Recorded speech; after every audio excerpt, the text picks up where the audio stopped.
पिछले लेक्चर में हमने एल्डोल कंडेंसेशन पे बात की थी, क्या होता है, कैसे होता है, उसकी क्या मैकेनिज्म। आज हम कुछ स्पेशल एग्जांपल डिस्कस करेंगे जो पिछले सालों में नीट में पूछे गए।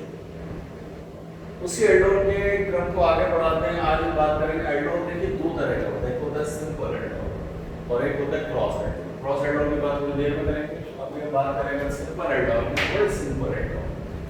सिंपल एल्डोल में क्या होता है कि सेम एल्डिहाइड या कीटोन आपस में मिलके कंडेंस होते हैं। ओके, जैसे इसमें एग्जांपल लें, सिंपल एग्जांपल है, सिंपल एल्डोल का एग्जांपल है। इसमें एक कीटोन, क्या ये एल्डोल देगा? साइक्लोपेंटेनॉन बिल्कुल देगा। क्यों देगा? क्योंकि इसके बाद फाइटोन। अब इसमें क्या हुआ, मैकेनिज्म हमने डिस्कस की थी पिछले लेक्चर में। इसमें ये फर्स्ट जो मॉलिक्यूल है उसमें से H+ रिलीज हुआ, ये डाइल्यूट अल्काइल OH- है आपको मालूम, और ये इनोलेट आ गया। अब ये तो था फर्स्ट मॉलिक्यूल। अब इस आयन ने सेकंड मॉलिक्यूल पे जाके अटैक किया। ये इधर नेगेटिव, यहां पॉजिटिव और ये नेगेटिव करना, यहां से अटैच और ये बन गया। ये वही मैकेनिज्म है जो लास्ट लेक्चर में हमने डिस्कस की थी। अगर डाउट है तो वापस से रिवाइंड करके पिछले वाले लेक्चर को देखिए, क्लियर हो। मैं दोबारा से इस मैकेनिज्म को यहाँ डिस्कस नहीं कर रहा। तो हमने देखा सिंपल एल्डोल क्या है, यहाँ पर सेम मॉलिक्यूल आपस में कंडेंस हो। कैसे? ये फर्स्ट मॉलिक्यूल था, ये सेकंड मॉलिक्यूल, इसको आप लिख सकते हो सेकंड मॉलिक्यूल। ओके, तो सिंपल एल्डोल क्या होता है? जब सेम एल्डिहाइड या सेम कीटोन आपस में प्रोसेस करके कंडेंस करके एल्डोल बनता है। ओके,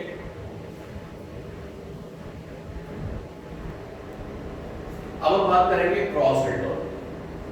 क्रॉस एल्डोल में क्या होता है? दो अलग अलग एल्डिहाइड या दो अलग अलग कीटोन आपस में मिलके एल्डोल करते हैं, एल्डोल कंडेंसेशन करते हैं।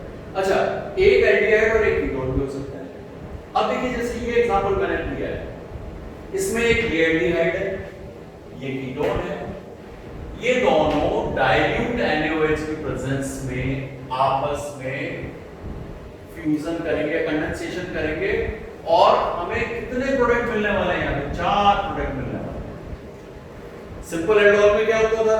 एक प्रोडक्ट मिलता था, लेकिन क्रॉस एल्डोल में एक से ज्यादा प्रोडक्ट। तो मैं अभी आपको दिखाऊंगा कि इसमें 4 प्रोडक्ट कैसे मिल सकते हैं, एक एक करके हम उसको डिस्कस करेंगे। तो मैंने यहाँ पे फिलहाल लिख दिया है A B C D, तो कुल मिला के 4 प्रोडक्ट यहाँ पर बनेंगे। इन दोनों रिएक्टेंट, ये एल्डिहाइड और दूसरा कीटोन, और दोनों के पास क्या है? Alpha hydrogen. तो अब आप देखिए किस तरह से इसमें प्रोडक्ट बनेंगे। अब हम डिस्कस करते हैं कि A वाला एल्डोल कैसे बनेगा। अब आप ध्यान से देखना क्या हो रहा है। हमारे पास दो रिएक्टेंट हैं, एक एल्डिहाइड है इथेनॉल और एक प्रोपेनॉन है दूसरा, दोनों के पास alpha hydrogen. Case number 1, case number 1 में क्या हो रहा है? ध्यान से देखिए कि ये जो एल्डिहाइड है ये अल्फा हाइड्रोजन दे रहा है। ओके, यहां से इसमें से निकल रहा है और इनोलेट आयन यहां से बन रहा है। इसने क्या किया? जैसे ही नेगेटिव चार्ज यहां जनरेट हुआ तो इसने अटैक किया किस पे? इस कीटोन पे। ये नेगेटिव और यहां पर पॉजिटिव। लास्ट जो लेक्चर है उसमें हमने डिटेल्ड मैकेनिज्म डिस्कस की। अगर यहां पर डाउट है तो आप उसको जाकर रेफर करें, उसमें मैंने एक एक स्टेप बताया, यहां पर डायरेक्ट बता दूं। तो ये जो नेगेटिव है, ये वाला पूरा पार्ट इस पे जाकर अटैक करेगा और ये इधर नेगेटिव, और ये यहां पर अटैच हो गया और ये बन गया आपका एल्डोल। इसको मैं नाम दे देता हूं A। इस एल्डोल में क्या खास बात है? दोनों के पास अल्फा हाइड्रोजन है। ओके, इसने अपना अल्फा हाइड्रोजन रिलीज किया है एल्डिहाइड में और इनोलेट आयन को फॉर्म किया है, और उस आयन ने अटैक किया है किस पे? कीटोन पे, इस मॉलिक्यूल पे। ये देखिए, क्लियर?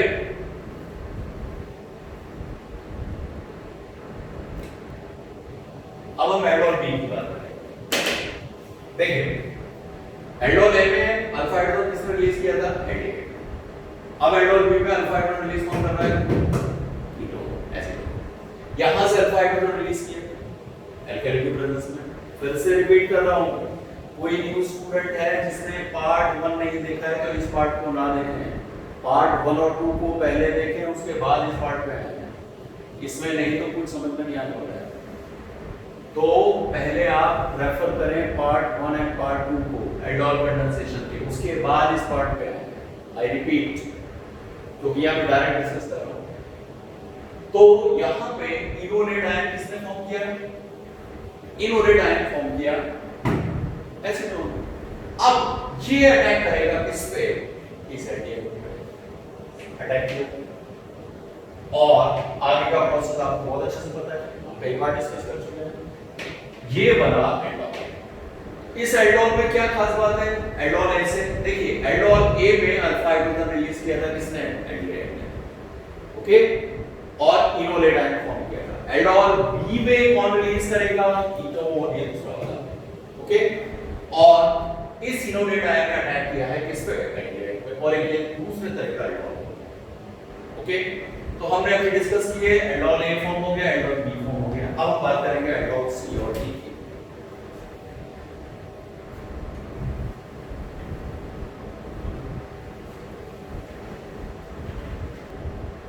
हाँ, अब हम बात करते हैं एल्डोल सी।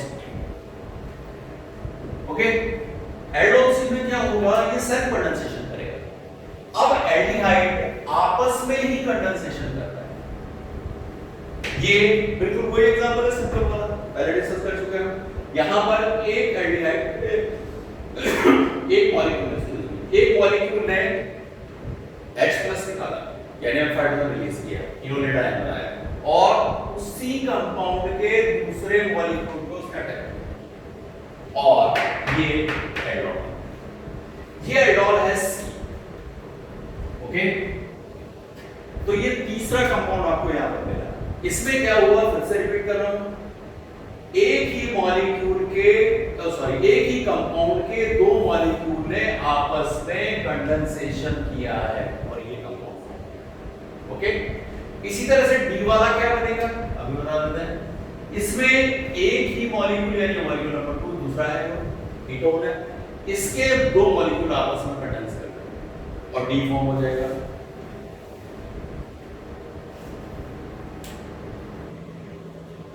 अब इसका चौथा एल्डोल, इसमें एसीटोन में कितना मॉलिक्यूल यूज करेंगे? तो मॉलिक्यूल, वही हमारा एल्डोल का प्रोसेस है। एक मॉलिक्यूल ने क्या किया? अल्फा हाइड्रोजन रिलीज किया, इनोलेट आयन बनाया, और दूसरे मॉलिक्यूल पर अटैक किया, हो गया कंडेंसेशन, और ये एल्डोल नंबर 4 डी फॉर्म। तो कुल मिलाकर क्या हुआ, मैं आपको ब्रीफ कर देता हूं। क्रॉस एल्डोल दो अलग अलग एल्डिहाइड हो सकते हैं, दो अलग अलग कीटोन हो सकते हैं, उनके बीच में। नीट में क्वेश्चन कैसा आया? कई बार आया कि ये सपोज एक एग्जांपल मैं ले रहा हूं, इन दोनों से कितने एल्डोल फॉर्म हुए? क्रॉस एल्डोल तो कितने फॉर्म हुए? A B C D, यानी कुल मिलाकर 4 एल्डोल फॉर्म हुए। कैसे फॉर्म हुए? अब मैं ब्रीफ करके बता रहा हूं। इसने इनोलेट आयन बनाया, इस पे अटैक किया, एल्डोल नंबर 1। इसने इनोलेट आयन बनाया, इस पे अटैक किया, aldol number B। Okay, C वाले में क्या हुआ? आपस में इन्हीं मॉलिक्यूल ने कर लिया। D वाले में क्या हुआ? आपस में इस मॉलिक्यूल ने लिया। कुल मिलाकर कितने एल्डोल बने? 4। ओके,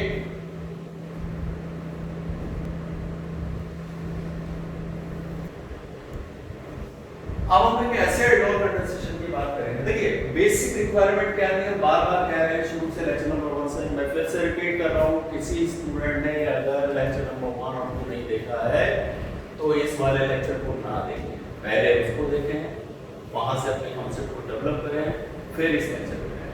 ओके, हमने देखा एल्डोल कंडेंसेशन में क्या रिक्वायरमेंट है? अल्फा हाइड्रोजन होना चाहिए। अब हम एक ऐसे एल्डोल की बात करेंगे जो बिना अल्फा के भी हो। ओके, यानी क्या एक ऐसा एल्डिहाइड या ऐसा कीटोन एल्डोल कंडेंसेशन दे सकता है जिसका अल्फा हाइड्रोजन ना हो?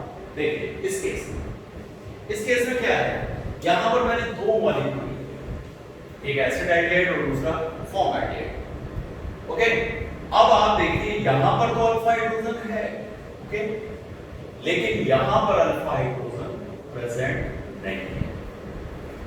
क्लियर? लेकिन फिर भी एडॉ हो रहा है। कैसे हो रहा है? देखिए, अल्फा हाइड्रोजन उसके पास होना चाहिए जिसको रिलीज करना है या इनोलेटाइन बनाना है। ओके, लेने वाले को तो कोई इशू नहीं है। तो यहां यही हुआ है। क्या हुआ है? एसिटाइलडिहाइड ने अल्फा हाइड्रोजन को रिलीज किया इस तरह से, ये CH2 ये H यहां से निकला। ओके, इनोलेटाइन हो गया। अब इसने बहुत आराम से अल्फा हाइड्रोजन को रिलीज कर दिया इसके पास होता, और ये इनोलेटाइन इजीली जाके और आपका ये तो ये एक ऐसा एल्डोल है जिसमें अगर कोई एक ऐसा कंपाउंड, ऐसा एल्डिहाइड या कीटोन भी आ जाए जिसके पास अल्फा हाइड्रोजन नहीं हो, लेकिन उसके साथ में दूसरा कंपाउंड है जिसके पास अल्फा हाइड्रोजन है, तो भी एल्डोल कंडेंसेशन हो जाता है। ओके, ये भी एक क्रॉस एल्डोल का एग्जांपल है। अच्छा, अब मेरा एक क्वेश्चन है, आप बताइए इसमें कितने प्रोडक्ट बनेंगे? दो प्रोडक्ट बनेंगे। कौन कौन से दो प्रोडक्ट बनेंगे? एक तो मैंने बता दिया, ओके, ये तो है प्रोडक्ट नंबर 1 या ए, और प्रोडक्ट बी क्या होगा? इसका होगा सेल्फ कंडेंसेशन, जो पिछले एग्जांपल में हमने डिस्कस किया था। तो इस वाले केस में नीट का क्वेश्चन आया हुआ है, इस वाले केस में कैसे, कितने कंपाउंड बनेंगे? 2। ओके,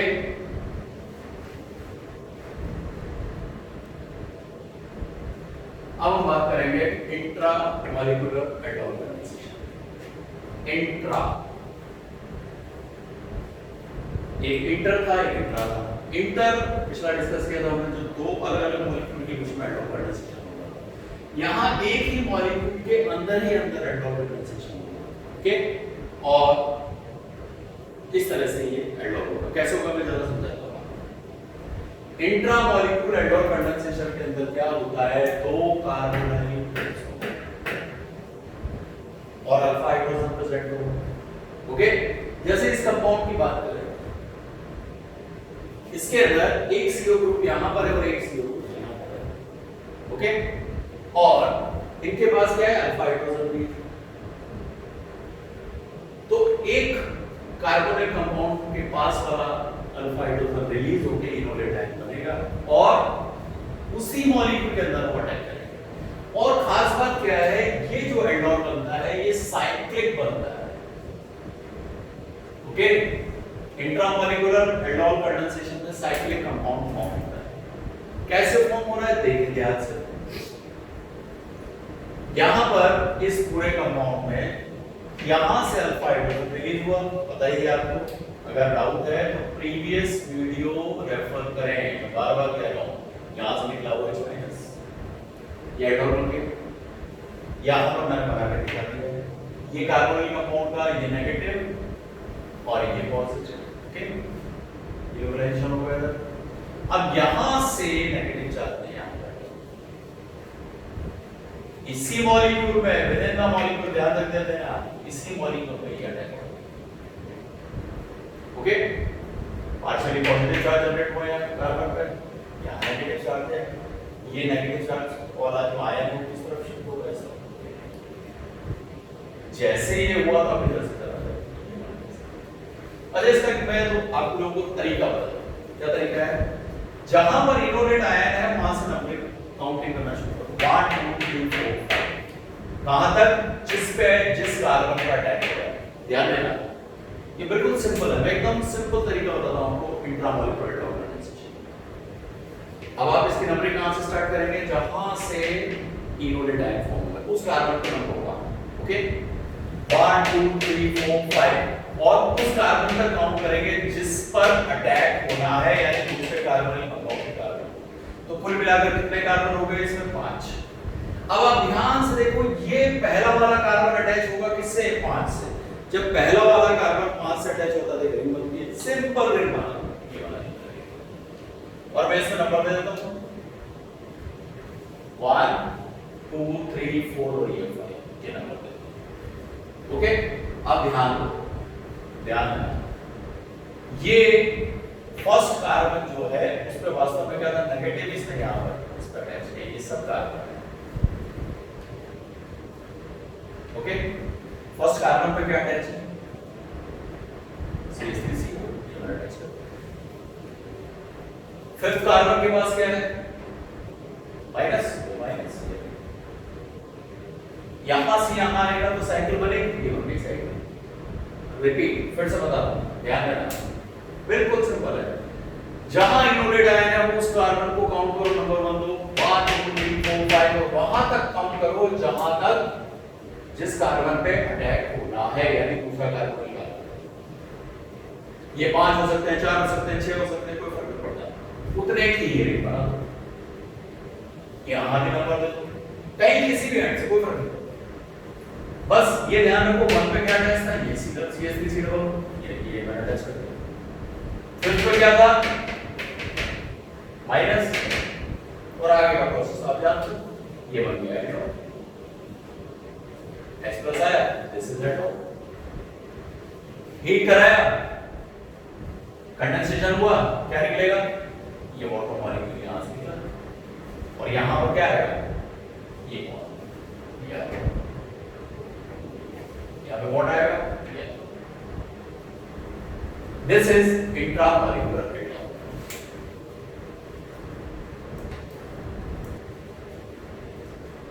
अब इंट्रामॉलिक्यूलर एटॉल कुछ क्वेश्चंस और डिस्कस करते हैं जिससे आपका कांसेप्ट और डेवलप हो। ये बड़ा स्टैंडर्ड टॉपिक भी है, कई बार क्वेश्चंस आए हैं इसमें, ध्यान से फिर से मैं एक एग्जांपल और डिस्कस करता हूं। यहां पर NaOH लिखा है, NaOH लिखा हो चाहे डाइल्यूट NaOH लिखा हो, एक ही बात है। आपसे पूछा है कि यहां पर क्या प्रोडक्ट बनेगा, तो एल्डोल कंडेंसेशन की पहली रिक्वायरमेंट आपको पता ही है, डाइल्यूट NaOH अगर लिखा हुआ है तो आपके दिमाग में स्ट्राइक होना चाहिए कि एल्डोल होगा, और कार्बोनेट कंपाउंड है, अल्फा हाइड्रोजन भी प्रेजेंट है, तो कोई दिक्कत नहीं है, इसमें एल्डोल। अच्छा, अब कैसे होगा एल्डोल, ध्यान से देखिए, मैं इसको सिंपल तरीके से लिख देता हूं। क्वेश्चन इस तरह से लिखा है, हर कोऑर्डिनेट पर क्या है, ओके। अगर मैं इसको सिंपल वे में लिखूं तो CH3 C double bond O CH2 CH2 C double bond O और ये CH3। ओके, अब अगर मैं बात करूं इसमें अल्फा कार्बन कौन से, अल्फा कार्बन एक तो ये वाला है, एक अल्फा कार्बन। ओके, अब मान के चल रहे हैं कि ये वाला इनोडेड आयन फॉर्म करेगा, ये वाला कार्बन। आपके दिमाग में सवाल हो सकता है कि सर ये वाला क्यों नहीं करेगा, वो भी कर सकता है, कोई इशू नहीं, आप चाहो तो उसको भी कर सकते हैं। तो अगर ऑप्शन में इस वाले से आंसर दे रहा है या इस वाले से दे रहा है, जो भी आपका ऑल्टरनेट है या जो भी ऑप्शन है उस पर एक नजर नीट में ऑप्शन पे भी रखनी है, उससे आपको मालूम पड़ेगा कि कौन सा वाला एडवर्ड बना रहा है। ओके, खैर यहाँ तो सिमेट्री है, कोई इशू नहीं, यहाँ से बना लो चाहे यहाँ से बना लो, ये भी आएगा। लेकिन अगर अनसिमेट्रिकल कोई कंपाउंड है और उसमें आपको ये कंफ्यूजन हो रहा है कि मैं किसको इनोडेड आयन बनाऊं, तो आप इमीडिएटली ऑप्शन को देखेंगे कि जो 4 ऑप्शन है वो क्या पूछ रहा है, वो क्या बता रहा है। ओके, तो ऑप्शन से आपको उसका आंसर मिलेगा। खैर हम शुरू करते हैं, यहां से बना लेते हैं। ओके, तो यहां पे 2 अल्फा हाइड्रोजन। अब देखिए यहां भी एक ट्रिक है, एक अल्फा हाइड्रोजन ये, अगर मैं इसका इनोडेड आयन बनाता हूं तो नंबरिंग करूंगा, देखो पिछली बार बताया था 1 2 3, तो कितने कार्बन की चेन बनेगी, सिर्फ 3 की। और अगर इस अल्फा हाइड्रोजन से काउंट करता हूं तो 1 2 3 4 5, तो ये चेन बनेगी कितने कार्बन की, 5। अच्छा, आपको पता है कि साइक्लिक चेन में स्ट्रेन होती है, अब स्ट्रेन 3 में ज्यादा है कि 5 में ज्यादा है, नो डाउट आपको क्लियर होगा, 3 में स्ट्रेन ज्यादा है।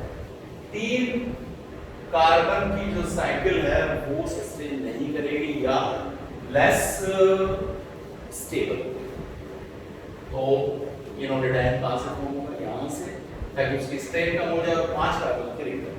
ओके, अब देखिए, तो मैं इसको यहाँ CH2 H लिख देता हूँ, यहाँ से निकलेगा H+, बार-बार करें हमने किया है काम, और यहाँ पे आपको पता ही है क्या होने वाला है, ये नेगेटिव ये पॉजिटिव, तो ये अटैक करेगा यहाँ। फिर मैंने जो आपको जुगाड़ सिखाया क्या है, नंबर 2 यहाँ को दे देता हूँ 1, इस कार्बन का 2, इस कार्बन का 3, इस कार्बन का 4, इसका 5।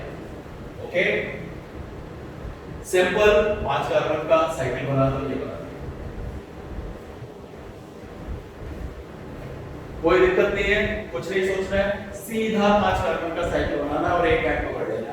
आप चाहो यहां से नंबरिंग शुरू करो, यहां से कर दो 1, यहां से कर दो, यहां से कर दो, कोई फर्क नहीं पड़ता। सपोज मैंने यहां से किया 1 2 3 4 5। ओके, अब 5 में क्या हुआ है, ध्यान से देखिए, एक तो O लगा है, O माइनस, और उसके साथ एक चीज और है CS। Okay, clear? और कार्बन नंबर 2 उस पे कार्बन नंबर, इस 2 को हटाओ यहां से और ये। ओके, अब आगे क्या होता है आपको पता है, HOH क्या करेगा, H+ OH माइनस, H+ का जाना होगा, तो ये मिला आपको यहाँ पे आपका OH, ये CS3, और यहाँ पर क्लियर, दिस इज इट।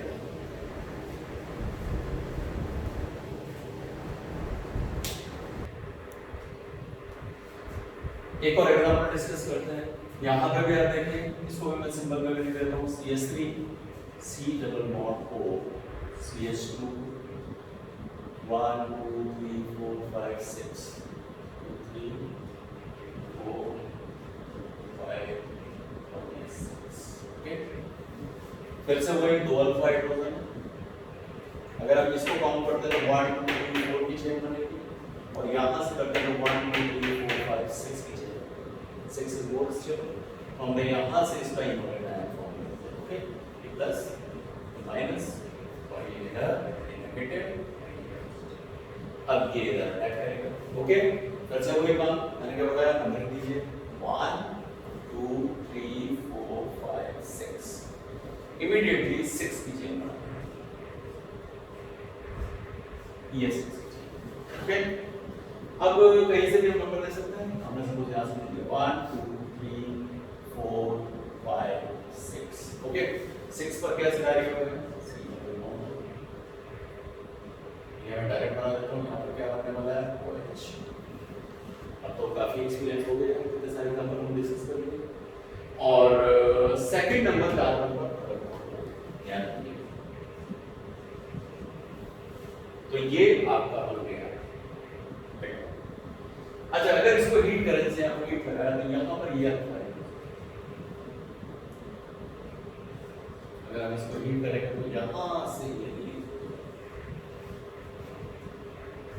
और यहाँ पर क्या फॉर्म बनेगा, ये आएगा डबल बॉन्ड। ओके, हो आपको कॉन्सेप्ट क्लियर हो गया होगा। फिर भी अगर कोई डाउट आता है तो बार बार इसको पिछले वीडियो को रेफर करें, कई बार देखें, और मैं समझता हूँ सफिशिएंट नॉलेज आपको एंड ऑफ कंवर्सेशन को मिल जाए। ठीक है, नेक्स्ट रिएक्शन में मिलते हैं फिर किसी नई रिएक्शन के साथ। Okay, thank you for watching.